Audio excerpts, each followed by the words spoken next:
हाँ हाँ।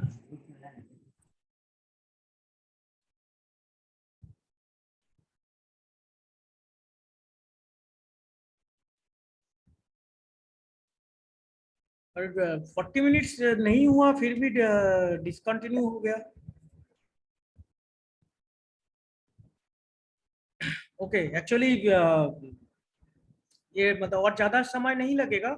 इसको थोड़ा सा मतलब कंप्लीट कर देना है क्योंकि डेली मतलब इसी में अटक जा रहा है, आगे नहीं बढ़ पा रहा है। Have to start the another module. So first module जल्दी जल्दी मतलब स्टार्ट खत्म करना होगा। So that is why complete करना है। सो जहाँ पे हम लोग बात कर रहे थे, ज्यादा सा टाइम नहीं लगेगा और रिलैक्स और घर पे ही हो, कोई प्रॉब्लम नहीं है।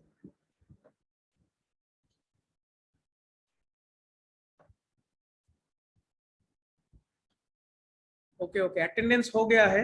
अटेंडेंस और इस पर्टिकुलरली और इसमें इतना इस सेशन के लिए और अटेंडेंस देने जो जरूरी नहीं है। मिल गया है मेरे को फर्स्ट एंड सेकंड का अटेंडेंस। ओके चलिए ज्वाइन होने देते हैं सबको।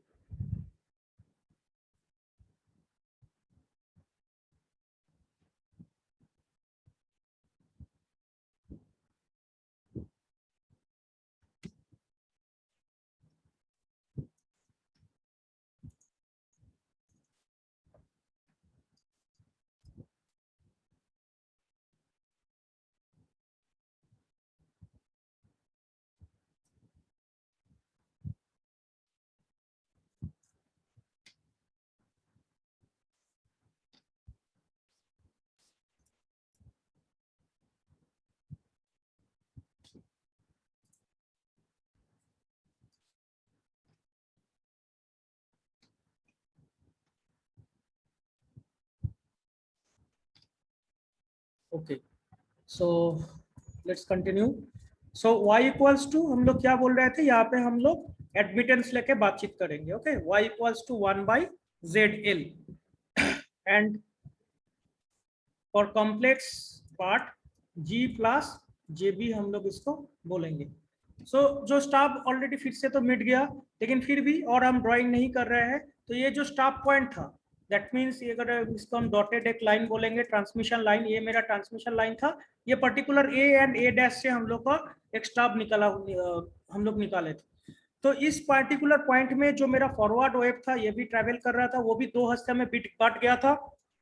एंड जो रिफ्लेक्टेड वेव होके आ रहा है वो भी इस पॉइंट पे मतलब आके फिर डिवीजन होगा। तो हम क्या बातचीत कर रहे थे, अगर ये totally out of face with same magnitude अगर रहेगा तो जाके क्या होगा, मेरा जो इसको कैंसिल कर जाएगा। अब ये कैसे होता है, हम पहले इसको थोड़ा सा स्मिथ चार्ट से देखते हैं। अब स्मिथ चार्ट तुम लोग बोलोगे कि सर उतना आइडिया है नहीं, डेफिनेटली पहले ईएमएफ में आई थिंक तुम लोग का स्मिथ चार्ट तो था, थोड़ा सा डिस्कशन हुआ था स्मिथ चार्ट पहले कभी ईएमएफ में। No sir.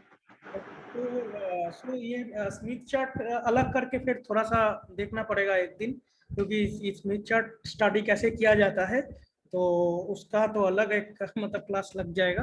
खैर मेरे पास मतलब इतना मतलब एक बेसिक कंसेप्ट क्लियर करने के लिए जितना मतलब हो सके, सो उतना ही देखो अभी। So is it visible? Yes sir. तो ये एक स्मिथ चार्ट होता है। ओके सो स्मिथ चार्ट के बारे में डिटेल्स में हम लोग बात करेंगे, लेकिन फिलहाल मतलब इस पर्टिकुलरली इस ये जो पॉइंट है इसको हम लोग एक समझते हैं। सपोज मान लो ये एक रेजिस्टिव मतलब इसमें यूनिट 1 है। रेजिस्टिव ये जो एक सर्कल हम ड्रॉ किए रेट से, इसमें हर एक पॉइंट पे रेजिस्टेंस का वैल्यू R इक्वल्स टू 1 होता है। तो हम उस केस में क्या बोले, जो अगर मेरा जो पीडीएफ में जो हम दिखा रहे थे कि कोई भी एक कॉम्प्लेक्स पार्ट हम ले लिए, सपोज जी प्लस एक कॉम्प्लेक्स पार्ट अगर हम ले लिए, उस केस में तुम्हारा हम लिखे क्या लिखे थे, जी प्लस जे बी, जी प्लस जे बी, सपोज ये पर्टिकुलर पॉइंट। तो वो पर्टिकुलर पॉइंट से हमको मतलब L1 डिस्टेंस ट्रेवल करना पड़ रहा था। L1 distance, if I go back to the, चलिए मिट जाएगा तो दिक्कत हो जाएगा।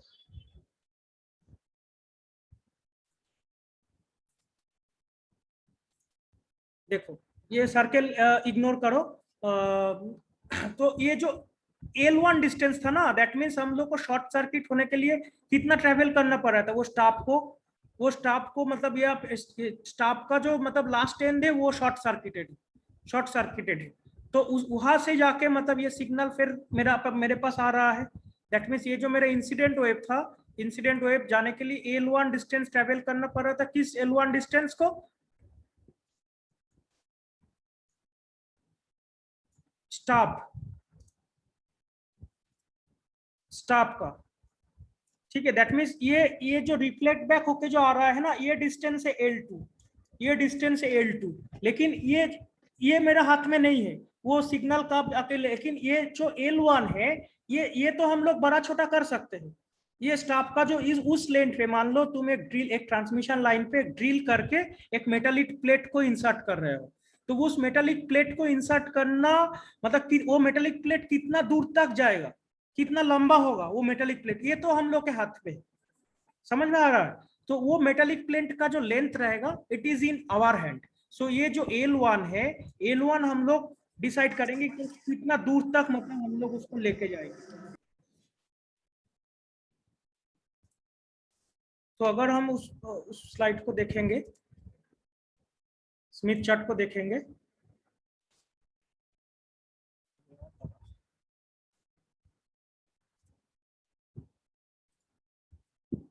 तो स्मिथ चार्ट को देखेंगे, फिर से एक बार ड्रॉ कर रहा हूं। दिस इज रेजिस्टेंस 1, ये जो पार्ट है, ठीक है, ये धीरे धीरे हम लोग को समझ में आएगा। तो ये पर्टिकुलर पॉइंट में G प्लस JB ये कंजुग मतलब कॉम्प्लेक्स फॉर्म में है। अगर ये आइडियल होता ना तो इस एक्सिस के ऊपर होता, रियल केस होता। लेकिन ये कंजुगेट मतलब कॉम्प्लेक्स कंजुगेट है, इसलिए J प्लस JB है। तो इस पर्टिकुलर पॉइंट से अगर हम लोग ये डिस्टेंस L1 कवर कर रहे हैं, L1 कवर कर रहे हैं, तो ये L1 का मतलब हो जा रहा है कि ये जब ये यहाँ पे जो हिट कर रहा है, इस पर्टिकुलर पॉइंट पे जो हिट करेगा, तो उस केस में इस पे वैल्यू क्या है, R इक्वल्स टू 1 है। दैट मीन्स ये जो सर्कल है, ये सर्कल रेजिस्टिव यूनिट रेजिस्टेंस का सर्कल है। दैट मीन्स ये सारा सर्कल के ऊपर रेजिस्टेंस का वैल्यू 1 रहेगा। तो ये जो मेरा मेन जो पार्ट है रेजिस्टिव पार्ट, इसका वैल्यू 1 हो जाएगा। दैट मीन्स इसका वैल्यू क्या हो जाएगा, ये हीट करने के बाद, इस पॉइंट में तो G प्लस JB है, लेकिन ये हीट करने के बाद इस पर्टिकुलर पॉइंट पे मेरा वैल्यू हो जाएगा 1 प्लस JB। ठीक है, 1 प्लस JB हो गया। ये तो मेरा ये पार्ट के लिए हो गया।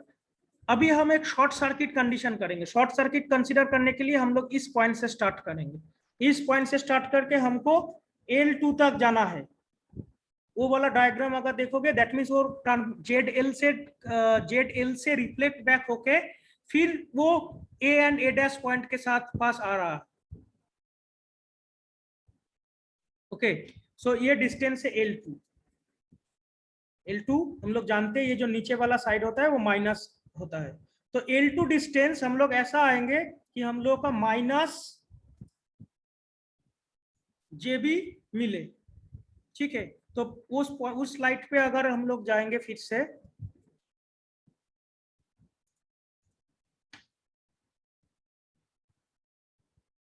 उस स्लाइड पे अगर हम लोग फिर से एक बार जाएंगे,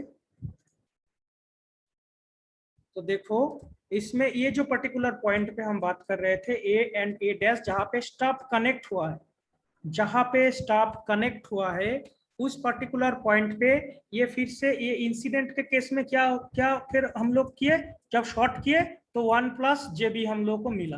रेजिस्टेंस वो जो सर्कल था वो रेजिस्टेंस हिट करने के बाद उस पॉइंट पे 1 प्लस JB मिला। फिर जब रिफ्लेक्ट बैक होकर इसी पॉइंट पे जब इंसिडेंट हो रहा है, फिर जाके हम लोग को क्या मिल रहा है, माइनस JB। ठीक है, तो जब हम लोग इसका वेक्टर सम कर देंगे तो 1 प्लस JB माइनस JB हो जाएगा।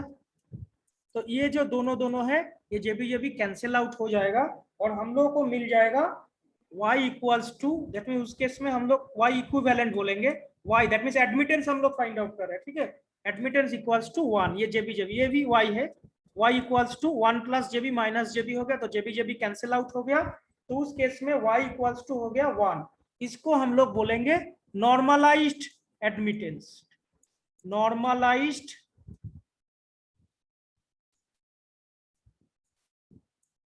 Normalised admittance, y equivalent equals to normalized admittance. Okay, so if we want to find the overall impedance, if we want to find the overall impedance or overall admittance, then we have to multiply this y equivalent with the overall. हम लोग क्या जानते हैं, उस transmission line का जो overall equivalent impedance होता है वो है Z0. So we have to multiply it with Z0. Okay, so 1 into Z0 क्या हो गया, 1 इंटू Z0 हो गया Z0. सो उस केस में हम लोग क्या देख रहे हैं कि जो भी ये स्टाफ एडिशन करने के साथ साथ, ये स्टाफ एडिशन करने के साथ साथ हम लोग का जो है, जो रिफ्लेक्ट बैक होके जो फिर से आ रहा है वो सिग्नल, वो एक दूसरे को कैंसिल आउट कर दे रहा है. दैट मीन्स जो जेबी पार्ट है वो जेबी पार्ट को कैंसिल आउट कर दे रहा है. वो जेबी पार्ट कैंसिल आउट कर देने के साथ साथ we will get the normalised admittance. And normalised admittance को अगर हम लोग टोटल ओवरऑल अगर हम लोग फाइंड आउट करना चाहते हैं उस पर्टिकुलर वायर का overall admittance, then we have to multiply it with the Z0. So Z0 into 1 equals to हो जाएगा तुम्हारा Z0. सो Z0 इक्वल हो गया. दैट मीन्स हम लोग जो ट्यून करना चाह रहे थे, दैट मीन्स दोनों के बीच में कोई अंतर ना रहे, दैट मीन्स जो ZL है, ठीक है, दैट मीन्स Y इक्विवेलेंट मतलब टोटल ओवरऑल एडमिटेंस. सो जो मेरा अल्टीमेटली जो लोड हम बनाना चाह रहे थे वो फिर क्या हो गया, ZL इक्वल्स टू Z0. मतलब हम थोड़ा सा ट्यूनिंग किए, अब जाके मेरा प्रॉपर ट्रांसमिशन होगा. ठीक है, तो प्रॉपर ट्रांसमिशन करने के लिए तो मेन जो बात है, ये जो स्टाफ हम ऐड किए, ये जो मेन हम स्टाफ ऐड किए हैं उसका स्टाफ का जो लेंथ है, दैट मीन सिंपल एक मान लो मेटालिक प्लेट हम बीच में क्रॉस करके घुसा दिए उसमें, उस ट्रांसमिशन लाइन में, तो वो पर्टिकुलरली उसका जो लेंथ हमको डिसाइड करना पड़ेगा कि कैसे मतलब हमको मतलब उसको ड्रिलिंग करेंगे. ठीक है, नाउ जो सबसे मेन जो मेरा बात है कि ये जो हो गया, ठीक है, तो हम लोग ये मतलब सिंगल स्टाफ मैचिंग ऐसे ही करते हैं कि जो ओवरऑल मेरा जो एडमिटेंस है y इक्वल, उसको हम लोग को Z0 प्रूव करके दिखाना पड़ेगा. ठीक है, नाउ ये मतलब ये सिंगल स्टाफ का मतलब सबसे बड़ा डिसएडवांटेज क्या, सबसे बड़ा डिसएडवांटेज ये है कि जो ZL लोड जो इंपिडेंस है ना, ये जो लोड इंपिडेंस है ZL, ये मान लो अगर चेंज हो गया, ये अगर चेंज हो गया उस केस में क्या हो जाएगा, मेरा वैल्यू चेंज हो गया. तो ZL चेंज होने का मतलब हमको फिर से ये जो लेंथ है, यहाँ पे दो ठो लेंथ हमको इक्वल करना पड़ता है. देखो यहाँ पे बहुत अच्छा से दिखाया गया है, एक है L डैश और एक है L. ये L है कि ये लोड से रिफ्लेक्ट बैक होके इसमें जा रहा है, एंड ये जो L डैश है, L डैश मतलब स्टाफ का जो लेंथ है, स्टाफ कितना लेंथ का स्टाफ हम लोग यूज करें. क्लियर हुआ. तो ये ZL अगर चेंज हो जाएगा ना, तो हमको फिर ये इस ट्रांसमिशन लाइन में कोई दूसरा जगह पे स्टॉपिंग करना पड़ेगा. कौन सा जगह पे, I do not know, it depends on the ZL. Clear हुआ. अगर लोड चेंज हो गया तो उस केस में ये जो ट्रांसमिशन लाइन का कोई एक दूसरा जगह पे फिर स्टॉपिंग करना पड़ेगा. हर टाइम हमको ढूंढना पड़ेगा कहाँ पे उसको ट्यून हो रहा है. तो practically this is very very very very difficult situation. मतलब ये पॉसिबल नहीं है कि एक ट्रांसमिशन लाइन में तुम हर एक जगह पे अलग अलग मतलब लोड चेंज हुआ, मतलब सपोज तुम एंटेना चेंज किए हो तो उसमें तुम्हारा फिर एक दूसरा जगह पे ड्रिलिंग करना पड़ेगा. तो ये एक मुश्किल सिचुएशन है ना, कितना जगह पे ड्रिल करोगे, एक ट्रांसमिशन वायर रहे. तो ये मेरा एक सिंगल स्टाफ का लिमिटेशन हो गया. सिंगल स्टाफ का मतलब हम लोग कब यूज कर सकते हैं, when our load is fixed, load हम लोग चेंज नहीं कर पाएंगे. तो उस केस में पर्टिकुलर एक पॉइंट पे ट्रांसमिशन लाइन का जगह पे हम लोग ड्रिल करेंगे, एक पर्टिकुलर लेंथ का एज पर आवर लोड हम लोग उसको डिसाइड करके होल करके उसको ड्रिल करके स्टाफ फिक्स्ड कर देंगे. इस तरह से ट्रांसमिशन लाइन के मेरा स्टाफिंग होके मैचिंग हो जाएगा. लेकिन अगर लोड हम बार बार करके चेंज कर देंगे तो उस केस में ये मतलब ये ट्रांसमिशन लाइन का कौन सा जगह पे ड्रिल करना पड़ेगा, इट विल चेंज. सो उस केस में हम लोग को दूसरा कुछ मेथड अपनाना पड़ेगा, and that time we will choose double stub method. ठीक है, तो आज और ज्यादा हम नहीं बोलेंगे. डबल स्टाफ मेथड देखो, ये जो ट्रांसमिशन लाइन है इस जगह पे दोनों जगह पे मतलब हम लोग स्टाफिंग करके आउटलेट करके इसको निकाले। तो इस केस में देखेंगे कि लोड अगर जिस जिस टाइम में चेंज हो, फिर भी हम लोग का बार बार ड्रिलिंग नहीं करना पड़ेगा, तो ऑटोमेटिकली एडजस्ट हो जाएगा डबल स्टॉप में।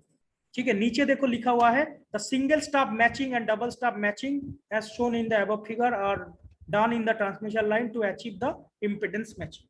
तो मेनली जो ये स्टॉप मैचिंग करते हैं, ये स्टॉप मैचिंग हम लोग इम्पिडेंस मैचिंग पर्पस के लिए करते हैं। और सिलेबस पे तो मेंशन नहीं किया हुआ है, तो जो भी है हम लोग ये मतलब कॉम्प्लेक्स डोमेन पे ही काम कर रहे हैं, that means not the real domain. तो सिंपल अगर मेरा अगर कोई कॉम्प्लेक्स पार्ट नहीं है, दैट मींस जे वाला पार्ट नहीं है, तो उस केस में हम लोग जो ये मैचिंग करते हैं उसको हम लोग बोलते हैं quarter wave transformer. Very very एक इंपॉर्टेंट कॉन्सेप्ट है क्वार्टर वेव ट्रांसफार्मर। उस केस में हम लोग ये कॉम्प्लेक्स डोमेन एनालिसिस नहीं करते। सिंपल अगर है, मतलब जो स्मिथ चार्ट अगर देखोगे उसमें एकदम एक्सिस के ऊपर अगर पॉइंट लेके हम लोग काम करेंगे, तो उस केस में मेरा क्वार्टर वेव ट्रांसफार्मर से हम लोग मैचिंग करेंगे इम्पिडेंस, वो भी एक इम्पिडेंस मैचिंग ही।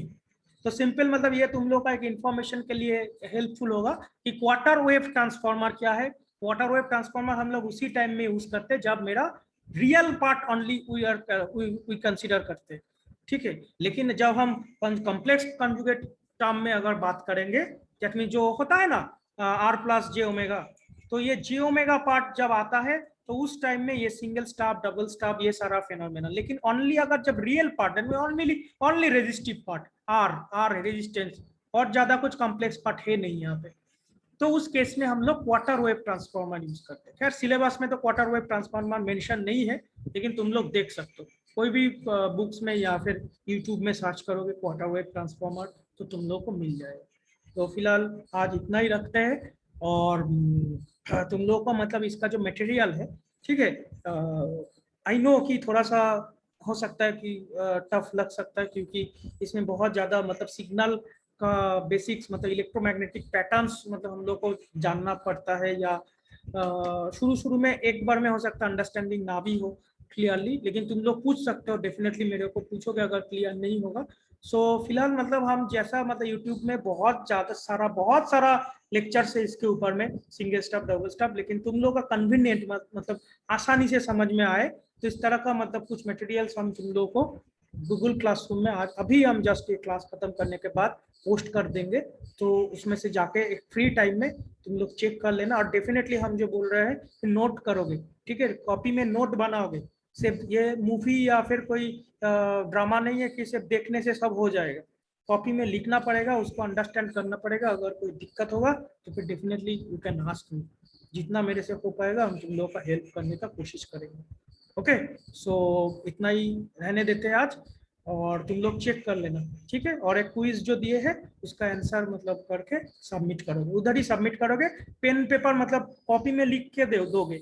सपोज मान लो 10 क्वेश्चन है, 1 का आंसर है ए, 2 का आंसर है बी सपोज, तो उस तरह से 1A 2B, या फिर तुम लोग उसका मतलब 1 का आंसर है सपोज मान लो रेडियो फ्रीक्वेंसी, या फिर बी का आंसर है मान लो 300 मेगाहर्ट्ज, तो उस तरह से भी लिख सकते हो। एक पेपर में लिखोगे फिर जाके सबमिट कर दोगे उसको, ठीक है। तो हम चेक कर लेंगे, फिर उसके बाद तुम लोग का मार्क्स जो भी है वो फिर धीरे धीरे डिस्क्लोज करेंगे।